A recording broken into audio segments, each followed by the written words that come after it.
It's that time of the week. It is a Dynasty rookie mock draft. That's always make sure to hit the like and subscribe button if you like Dynasty content. We are on the road to 1,200 subscribers. Help us get there. Today we're doing a 12-team superflex PPR Dynasty rookie mock draft. 3 rounds. We do have landing spots. Link is in the description. It's a mock draft, a 3-round mock draft from Athlon Sports. And so we're playing in this world that if this is how the first 3 rounds of the NFL draft went, how would it affect the Dynasty rookie draft? I think there's 32 or 33 players taken in this mock draft. I will be taking all those players first before I get to the guys that weren't drafted, which will finish off the 3rd round. And so, yeah, we're just going to jump right into it. It is March 14th, Friday, March 14th. And so we're at the end of week 1 of free agency. Still some big names at the quarterback position out there in Rodgers, Wilson, Kirk Cousins in terms of, as the time of drafting this. So, but I think everyone else, most of the big names have been taken. I don't know if there's really anyone else at the other positions that's going to make a huge impact on how the actual NFL draft will go. So at the 101, it's still Ashton Jeanty.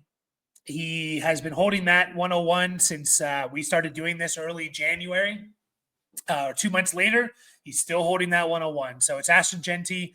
I don't think anyone's going to push him out of it. Although I think if there's anyone that's going to do it, it's Omarion Hampton. But how this draft played out, I don't think Omarion Hampton could push Jeanty. Jeanty went to the 10th overall to the Bears. I mean, that's just an amazing landing spot. You get Ben Johnson there. I think that offense they have kind of all the other pieces in place. Maybe they can still upgrade their offensive line a bit, but you have the quarterback, you have the wide receivers, you have a good tight end, Cole Kmet. You upgraded your offensive line, especially the interior part. Maybe you add one more piece and then a running back to kind of, that's that final infinity stone in the gauntlet or whatever. So, that's I think it's Jeanty. He's the 101. I do think Omarion Hampton, who is my 102 here, depending on how the draft plays out, if Omarion Hampton is a first-round pick, to me, he's the 102. He's the 102, no question. He's over Cam Ward. He's over Ted McMillan. No question, right? I think he's even the 102 potentially if he goes early 2nd round. But I think first-round pick at a running back and Omarion Hampton, who I think is very, very, very good, I think he's a lock for the 102. And I do think he's the only player that can push Ashton Jeanty out of the 101. If it played out like the Raiders took Jeanty at the 6th overall and the Cowboys took Hampton at 12 overall, I think there's going to be some drafts where Hampton goes first because the Cowboys we're more excited about Cowboys running backs than we are Raiders running backs. We just are. Whether it's right or wrong, I'm not saying whether it is, right or wrong. We just are more excited about Cowboys running backs. So, but in this draft, he goes to the Broncos, 20th overall, which is a great spot. One of the better spots out there right now. But he goes to the Broncos, 20th overall. So I think that puts him as a lock for the 102. At the 103, I have Cam Ward. I've kind of been on this. I know a lot of people, and I watch a lot of content. I do a lot of live rookie drafts with my listeners, and I see Cam Ward fall a lot of times outside like that first half of the first round. I've been kind of on the train of like, look, it's super flex, and if there's a quarterback going 101, which is what happens here to the Titans, that quarterback cannot fall too far past the top 4 or 5 picks. To me, they have to go in the top half of the first round. And the reason being is positional value, positional scarcity. Yes, we all are down on this rookie class. This is what I'll say. NFL scouts, professional paid NFL scouts and NFL teams aren't great at scouting quarterbacks. So we, as people most of us who create content are not professional scouts, are probably not as good at scouting quarterbacks. So, and I know that kind of plays into, well, then why should you take him if the NFL is bad at it? If he hits, he's going to be the most valuable player in this draft. There's a very good chance that he's the most valuable player in this rookie draft if he hits. He just has to be a low-end QB1. And, even if Ashton Jeanty is consistently the RB10 each year, or Ted McMillan is the wide receiver 12 for the first 3 years or whatever. Cam Ward is going to be more valuable than those players. He just is if he's a low end QB1. So that's why you take him here. And another thing, there seems to be some separation happening between Cam Ward and Shedeur Sanders and Jackson Dart. And if you have multiple picks in the first round, if you have early second round picks, you can kind of take the approach of like, look, I'm going to lock up my quarterback because he's the only one I really believe in and I need a quarterback. And then at the 107, I'll take my running back and it will be a good player. Or at the 201, I'll get a running back and it should be a good player. So there's that logic too. At the 104, I will take Ted McMillan. Ted McMillan's still my wide receiver 1.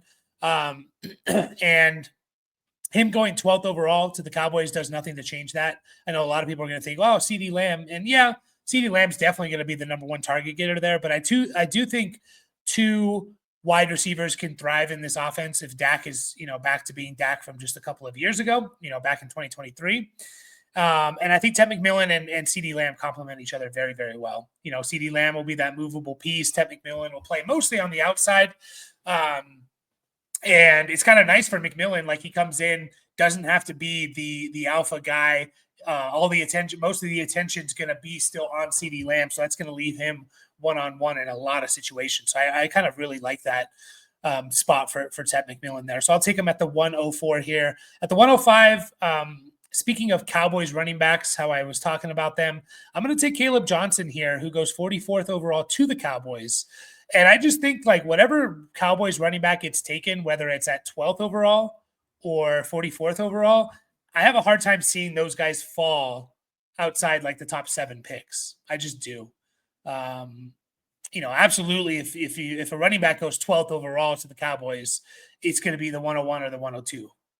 But even if a running back goes in the second round to the Cowboys, that player is going to be, to me, most likely in the top 6 or 7 picks. So I'll take him here at the 105. I do like a couple guys more than Caleb Johnson, like the next guy I'm going to take here in Travion Henderson. I'm more of a Travion Henderson fan than a Caleb Johnson fan. I just think I think Caleb Johnson needs to kind of go to a team that's going to commit to giving him 15 to 20 carries a game. B, has a decent offensive line that can open up some holes for him. And C, preferably a pretty good offense because like he's going to be a little bit like if he has a 5 or 6 touchdown year, I don't know how good of a running back for fantasy he's going to be. He'll still be good and productive, but I don't know if he'll get into like that RB1. Whereas a guy like Travion Henderson, I think, could give you 10 to 15 touches a game. Doesn't necessarily have to be on a great offense, can have a stat line of like 10 for 115, and then he'll catch the ball as well. So I just think there's more outs for Travion Henderson. I think he's more explosive. And so I do like him a little bit more. He's my RB3 in this draft class. I would personally take him over Caleb Johnson, even if it fell this way. By the way, Travion Henderson went 37th overall to the Raiders. But I wouldn't be surprised if Caleb Johnson goes over Henderson, knowing that Johnson goes only 7 picks later and he goes to the Cowboys. So I think we like Cowboys running backs more than Raiders running backs, just, optically. Next up, I'm going to take Matthew Golden. Here. Gone are the days of drafting Matthew Golden and being able to get him in the second round. He's a first-round pick now. He's being mocked as a first-round pick. Whenever I do live rookie drafts with my listeners, Golden seems to be now going right around this range, 106 to 109. He goes in this rookie draft we're living in, this world we're living in, he goes 18th overall to the Seahawks. And I think that's a good spot for him. Obviously, I still think JSN is going to out-target him, but I think of like Golden to give you production, kind of like what Jordan Addison did last year with Sam Darnold. Obviously, you had an alpha in Justin Jefferson. You have an alpha in JSN. I don't think JSN's as good as Justin Jefferson, but I think he's more of a target hog than Matthew Golden would be. And then you had a secondary player in Jordan Addison or Matthew Golden. And Jordan Addison, people forget, he was the wide receiver 20 last year and wide receiver 21 in points per game. He was good. He was a usable piece. And I can see Matthew Golden being like that for the next couple of years, even with JSN there. I was always high on Matthew Golden ever since I scouted him, ever since I heard he was coming out. I didn't think he was coming out when he came out and decided and declared for the draft. I've always been kind of high on him. He was my wide receiver 3 in a tier with Mecca Ibuka. Now he's probably moved into, my wide receiver 2. And so Matthew Golden is the pick here. At the 108, it's not a tight end premium, so I'll go ahead and take Tyler Warren. But it's not a tight end premium, so I think he does fall a little bit. Now, in this draft, he goes 7th overall to the Jets, and that's like, tight ends that get drafted that high. There's not many of them. But again, non-tight end premium, I think he falls. Tight end premium, especially if it's a heavy 1.5, 1.75 tight end premium, like he could be a top 5, top 4 pick pretty easily. I do dock people a little bit when it's non-tight end premium, but I do think Warren, even in non-tight end premium, has a chance to be one of those difference-making guys, be a top 5 tight end who people covet. I'm a big fan of Warren. I kind of like the Jets landing spot. I know Justin Fields is there, but I can see Justin Fields using him as a nice safe target, and hopefully they get a little creative with Tyler Warren, give him carries, line him up in the backfield as a fullback, as a running back, whatever. And they get a little bit, creative with him. By the way, guys, if you're enjoying the content, make sure to join our Discord. Link is in the description. It is free to join. And get in there, and you'll know whenever we go live. So if you want to join us for a live rookie draft, if you want to join us for a live startup mock draft, if you want to get into a real money league, that's the place to join, is our Discord. We already have 2 money leagues set up and ready to go. We're going to be drafting those and live streaming them on this channel, and we're trying to get a 3rd one set up. So make sure to join before it is too late. At the 109, I'm taking Sean Judkins. And I heard someone, and I forget who it was, and I feel bad for forgetting who it was, but someone kind of say, when you get to the 2nd, 3rd, 4th round for these running backs, because there's so many good ones, it's not so much where they go and when they go. Sorry, it's not so much when they go, it's where they go. That's going to be more important. So even an early 4th round pick at the running back, I can make an argument to take over an early 3rd round pick because I like the landing spot more. Sean Judkins goes third round. He's the 5th running back off the board here in the NFL, in this rookie draft, and in the NFL mock draft we're using this on. He goes to the Browns. Early 3rd round. And people are going to love that spot. People love Sean Judkins.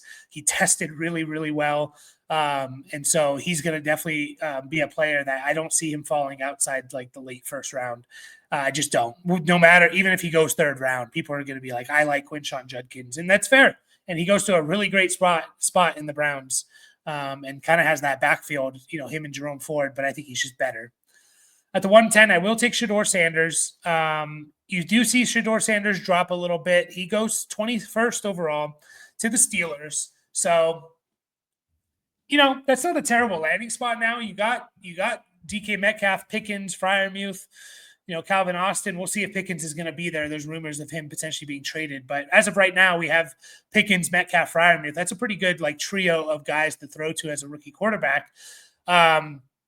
People are starting to doubt Shedeur Sanders a little bit, and does he deserve to be where he's going and stuff. One thing I'll say is the guy's accurate. He's pretty good under pressure, and he's pretty good pre and post snap at the diagnosing the play. And that's a lot of times that's what we look for in quarterbacks. Like, just be accurate. Is the Steelers the place for him? I don't know, but I think there's a chance, again, just kind of trusting the NFL, that Shedeur Sanders is still like a top 15 quarterback in Dynasty and in fantasy football. Next up, I will take Colston Loveland here. We have Colston Loveland going to where did he go? He reunited with Harbaugh, and he's a Charger. So that's a pretty easy narrative to follow. And because of that story, that narrative, you can tell Loveland's going to get bumped up a little bit, even in a non-tight end premium. 1st round pick, first of all, but he reunites with his old college coach, and he has Justin Herbert, who's going to target him 22% of the time or whatever Herbert targeted tight ends last year at. And so, yeah, it's just a very easy story to tell, and he could probably go higher, to be honest, Colston Loveland, and I wouldn't be shocked. And then at the 112, I'm going to go ahead and take Jackson Dart here. Jackson Dart is rising up boards a little bit. A lot of people think he might be a 1st round pick. In this draft, he goes in the 1st pick of the 2nd round to the Browns. And I don't mind that at all. Again, I think the Browns are not a bad situation. You got Jerry Jeudy. You got David Njoku. You got Cedric Tillman. You got Quinshon Judkins in this draft. You have a decent offensive line. I think you have a decent head coach. So you got some players there to throw to and stuff like that. So Jackson Dart's going to get his chance for Cleveland, maybe week 1. And so I think, again, that's just really hard to pass up on these quarterbacks in Superflex. And I don't think it's a bad strategy to say, you know what, I'm just taking these quarterbacks. The 201, I'll go with Luther Burden, who he falls in this draft because he falls in this real mock draft that we're basing this off of to the second round. So he's not a first-round pick, which I've been seeing more and more with Luther Burden of him being mocked in the second round. I don't think it's going to happen, but I guess there's a possibility. I like Luther Burden a lot. I still have him. I would still have him in a tier with a guy like a Matthew Golden, to be completely honest. And so, I don't think having Luther Burden, I just don't think Luther Burden's going to he's going to go to the Titans here. He's going to fall to the second round is what I should say. So, although, him going to the Titans, I don't think is a terrible spot. They link him up with Cam Ward, right? The rookie quarterback. So at least you have a better quarterback situation there. But, Luther Burden, good value here. I like this early second round in this year's draft. I really do. I really like it. If you can acquire an early second round in this year's draft, I think it's going to be pretty good because, look at the guys that are falling. And I guarantee you, people are going to comment, no way Luther Burden or Emeka Egbuka fall to the 201, 202. And it's like, well, who's falling then? Who's falling? Is it a first-round pick at the tight end position? Is it a first-round pick at the quarterback position in a Superflex league? Is it Quinshon Judkins? Someone has to fall. Not everyone can be a first-round pick when there's 15 players that you like. So that's why I'm saying you should go out and get an early second-round pick because whoever falls here is going to be pretty good. Again, whether it's Egbuka, Luther Burden, or a first-round pick at quarterback like Shedeur Sanders or Quinshon Judkins. So go out and acquire them. Emeka Egbuka goes second round in this draft, by the way. Second round to the Jags, which, again, I actually kind of like that spot for him. You have Brian Thomas there. You can all focus on Brian Thomas, and Emeka Egbuka just kind of dominates over the middle of the field with Trevor Lawrence, hopefully putting this team together. They don't really have any other weapons outside of Brian Thomas. You have Gabe Davis, who will stretch the field a little bit, but you don't have Evan Ingram. You don't have Christian Kirk. I really like that spot, Emeka Egbuka, to the Jags. And, I would see people, I wouldn't be shocked if he went over Luther Burden, but I just like Luther Burden a little bit more, just for the upside. At the 203 here, we are going to take Travis Hunter. And this comes a lot from doing live rookie drafts with my listeners. And I almost never see Travis Hunter really get past this early second round. Sometimes he falls to the mid second round, but I almost never see him fall outside of the early second round. Yeah. I almost never see it. So, I just, and I see him go in the first round. You're taking a gamble. I don't think we're going to know what position he's going to play. I don't think we're going to know what position he's going to play before our rookie drafts. But he goes, third overall. And if he hits, it's a good gamble to take. So Travis Hunter here, there's not much else to say besides, it's fine to gamble on him here. Next up, I'm going to take Jaden Higgins, which is this is kind of probably as high as I've seen him or I've taken him in rookie drafts. He goes 38th overall, so he's an early second-round pick. He goes to the Patriots. And automatically people are going to see Patriots, and they're going to think, well, what Patriots receiver have they drafted in the first or second round has been good, since ever? Right? Since most of you have been watching football, when's the last time the Patriots took a receiver in the first or second round that was good? And maybe I'm missing someone, but when I think Patriots receivers, I think Julian Edelman, who was he undrafted or a late round pick? Wes Welker wasn't even drafted by the Patriots. Brandon Cooks wasn't drafted by the Patriots. Randy Moss wasn't drafted by the Patriots. These are the players I think of. And so, I think that sticks in people's mind. That being said, I think Drake May's a very good player. I think he's going to be a very good quarterback. They need weapons desperately. And Jaden Higgins is, to me, their best weapon day one on this team. So they haven't brought anyone in free agency. And so Jaden Higgins is the guy. It's him. So he goes 38th overall to the Patriots here. And I can see him going in this early second round, someone taking a shot on him. Dylan Sampson is next on the board here. Dylan Sampson goes third round, but he goes to the Vikings. And I know the Vikings just brought back Aaron Jones, but Aaron Jones is older. I think they could afford to probably use someone alongside of Aaron Jones. And even if they don't, you get one more year of Aaron Jones, top tier Aaron Jones, and then maybe it's Dylan Sampson's backfield. I haven't seen the details of that contract either. Maybe they can get out of it after year one. I really like Dylan Sampson. I think he's a really good player, and I like the Minnesota landing spot, even with Aaron Jones coming back. I don't mind it. I think he can be productive year one, at least give you something to get excited about, and then maybe have this backfield in year two. And that's kind of what I'm looking at. Once we get to this point in the draft, I'm like, all right, who is not a lot of guys you're drafting that are going to be like number one on their team, either at the receiver or at the running back position. Like, who has the path to get there pretty easily? Next up is a player that I'm lower on than consensus, I think.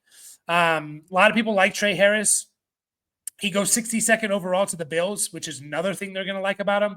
He probably goes earlier, if I'm being honest. I'm not going to have a lot of Trey Harris if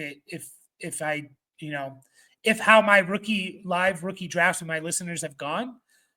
Trey Harris is going to be an early second round pick, sometimes even a first round pick.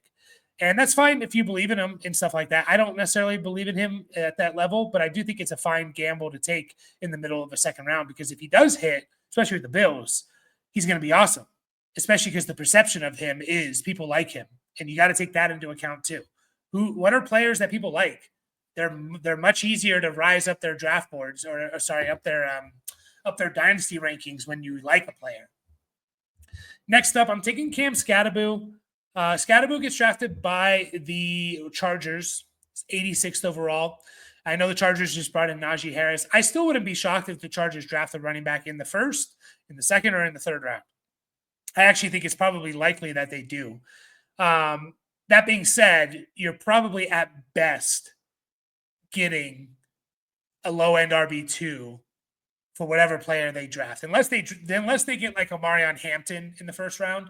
But if they get like a Cam Skattebo in round 3, I think the best case scenario, if Najee Harris is healthy, Cam Skattebo is like RB24 next year, and that just means they ran the ball a lot. Najee's going to be used. No matter who they bring in. Najee's going to have a role. Harbaugh likes him. He tried to recruit him out of college. To come to Michigan and stuff like that. So Harbaugh really likes him. He's a Harbaugh type of player. Najee Harris is getting like 220 touches next year. It's just happening. So, a little bit, you got to temper expectations year one, but it is a 1-year contract for Najee, and I really like Skattebo. And, he could have this backfield easily in 2026. And again, that's kind of what we're looking for here at this point. Jalen Royals is my next pick. Every time I see Jalen Royals mocked, he just does not get mocked to a great spot. He goes second round. He goes top 50, I believe, 47th overall, but he goes to the Cardinals. And I'm just like, man, can you put him on like the Broncos or the Bills in round 2, or, even the Cowboys round 2, if they don't take someone round 1? Like, man, just give me a good spot for this guy. Because Cardinals, like, at best, Royals is, unless like Marvin Harrison Jr. is just an absolute bust, Jalen Royals is their third target on that team behind McBride and Marvin Harrison. And he still has to beat out Michael Wilson, by the way. So, and they can't even make their top wide receiver fantasy relevant. Like, why am I expecting their wide receiver 2, who's their third targeted player, to be relevant? And those guys aren't going anywhere, McBride and Marvin Harrison. So, it's just, I don't love that spot, but I love Jalen Royals. He's my wide receiver 5. I have Ted McMillan, Matthew Golden, Luther Burden, Emeka Ibuka, and then for me, it's Jalen Royals, assuming Travis Hunter's not a full-time wide receiver. So that's how much I like the guy. And if he gets drafted by the Cowboys round 2, the Bills round 2, the Broncos round 2, I'm taking him here. I'm taking him early second round. But he falls for this, and it sucks, but it's just the reality of the case. Next up, I'll take Jack Besh out of TCU. I like Jack Besh. I don't know what his upside is necessarily. I don't know if he can be an alpha wide receiver one. Maybe. I'm not saying he can't. I just don't know if he can. I give him like a less of a chance than some of these other guys like an Abuka or Luther Burden or Jaden Higgins even.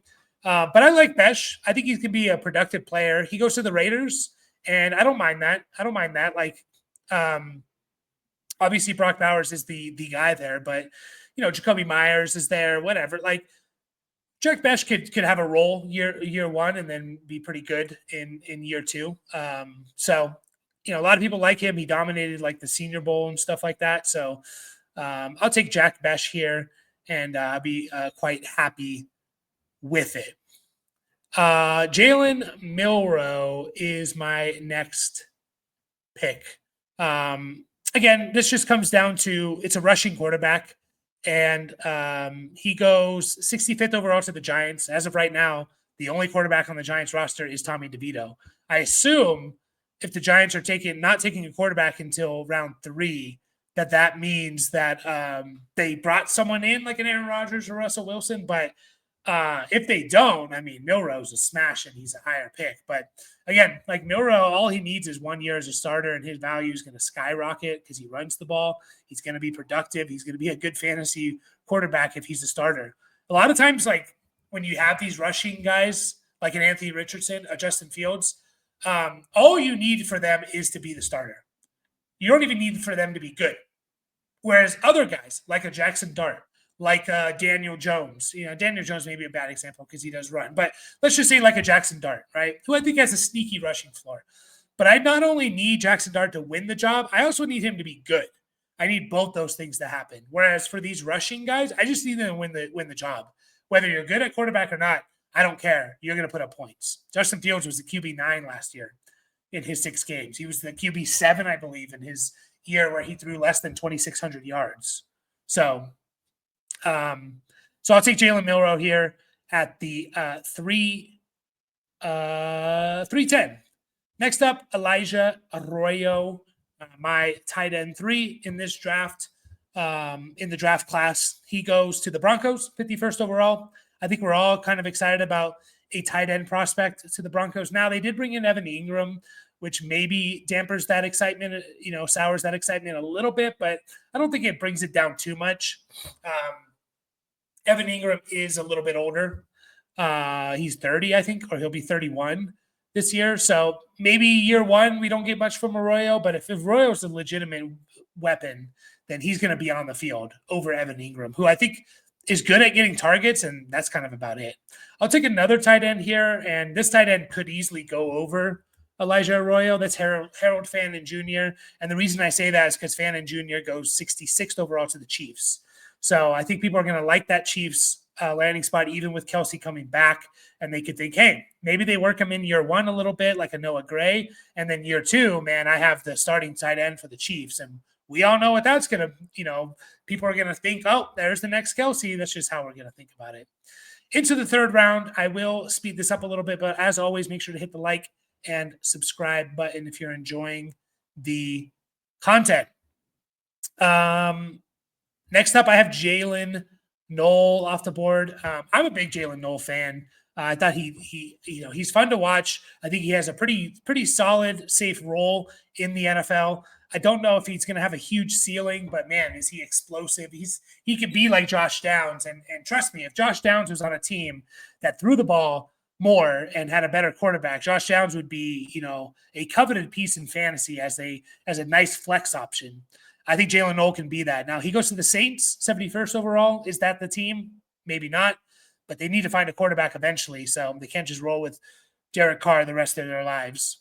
Next up at the 302, I have Mason Taylor. Mason Taylor at the 302. He goes 45th overall to the Colts. Speaking of, I know people don't love the Colts landing spot for tight ends. I'll just say this. Brock Bowers, we hated that landing spot, and he became the tight end 1. So whether they take a Tyler Warren in round 1 or a guy like Mason Taylor in round 2, it could work out.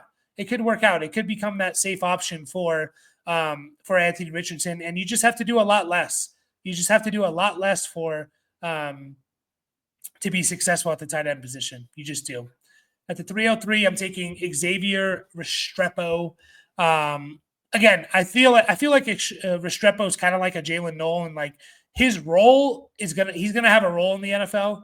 I just don't know what the ceiling is. Now I do think Jalen Nolan is more explosive and just a better athlete than Restrepo. But Restrepo gets taken by the Panthers, 74th overall. It just feels like another wide receiver too for the Panthers. Like you have Thielen still there, but you have last year you had Thielen, Leggett, Coker, Moore Jr. Like just a bunch of wide receiver twos and no alpha. And Restrepo just feels like you're adding to that. So not the greatest landing spot, but I do think he has a role for whatever team he gets drafted to. Tyler Shuck, written as Show or Shao, but I believe it's Shuck. He gets drafted by the Rams in the 3rd round. Now I have 2 rules with you have to be one of 2 things if you're a 3rd round pick at the quarterback position for me to want to draft you. 1, you have to be able to run the ball like Jalen Milroe, or 2, you have to go to a team that is generally known for having good offenses, developing quarterbacks, and just good coaches offensively overall. The Vikings, the 49ers, maybe the Dolphins, maybe the Lions, right? Rams are one of those teams. And Rams are even more appealing because like Stafford's kind of on a year-to-year pace here, right? I know he just signed like a contract and stuff like that, but I don't know how much longer Stafford's going to be there, but like Rams round 3, someone's going to take a shot on him in the 3rd round in a superflex league. Isaiah Bond is up next. He is the last pick of this mock draft, going to the Lions in the 3rd round at 102. He's kind of like a Jameson Williams. Is this a little bit telling about Jameson Williams? I think Jameson Williams is much better than him. I'm not a big Isaiah Bond fan, but I do think he has a good role for a team, especially with his speed, even though maybe he's not as fast as we thought. And then we have 2 more players from this mock draft. We have Gunnar Helm going here. Gunnar Helm, who goes to the Patriots, 69th overall, and Terrence Ferguson, who seems to have established himself as like you have Warren and Loveland, and then you have like Arroyo and Mason Taylor, maybe Fannin, and then you have like Gunnar Helm and Ferguson. Like he seems to have gotten into that group of guys. Athletic tight end, goes to the Saints. They just re-signed Juwan Johnson, but Ferguson could be something there. And then it's just guys that didn't get drafted that I think I'm a big fan of, and I think they could go a lot higher. First up is DJ Giddens. I'm a big DJ Giddens fan, and if he goes in round 2 or 3 to the right team, he's easily where like Dylan Sampson and Cam Scadaboo are going. He just didn't get drafted here, so I wanted to take the players that got drafted first. But DJ Giddens to me can easily be an early to mid 2nd round pick, depending on where he gets drafted. I think he's just really damn good.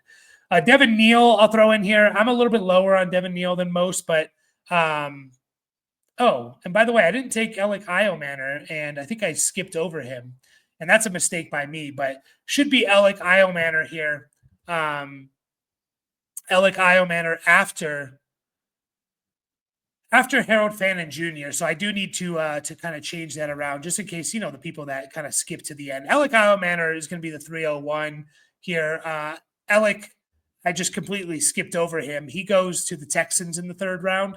So, pretty good team to go to. Like I'm kind of excited about, Alec going there. So I'm just going to push everyone down here. We have Mason Taylor, Xavier Restrepo. We have Tyler Shuck. We have Isaiah Bond. We have Gunnar Helm up next. And then who is the other one? Terrence Ferguson.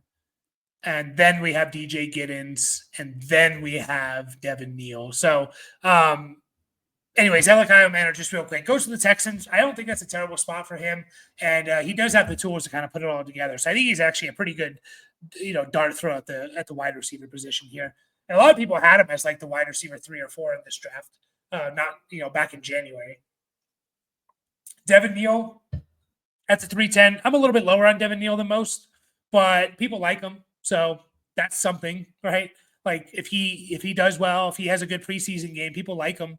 and he's going to get, he's going to get some value to his name. Ollie Gordon up next. Again, he's another player like Trey Harris. I'm not going to have a lot of them in my rookie drafts just because I think a lot of people think Ollie Gordon should be an early second-round pick. I don't think he should be. I think it's fine to take a shot on him starting from late second round, depending on if he gets the right draft capital. But I'm not the biggest Ollie Gordon fan. But I will say, like, if he hits, there's chances there, right? Can someone find what he was, his second year in college there? And then, just to kind of to round this out here, I'm going to just throw out my boy's name, Torrey Horton Jr. I think it's a junior, but Torrey Horton from Colorado State has some intriguing qualities about him, tested well at the combine. So I want to just throw his name out there as a guy that I don't mind taking a shot on at the receiver position. So that is all I have for you guys. Appreciate everyone watching. Make sure to hit the like and subscribe button, and I'll see you guys all in the next video.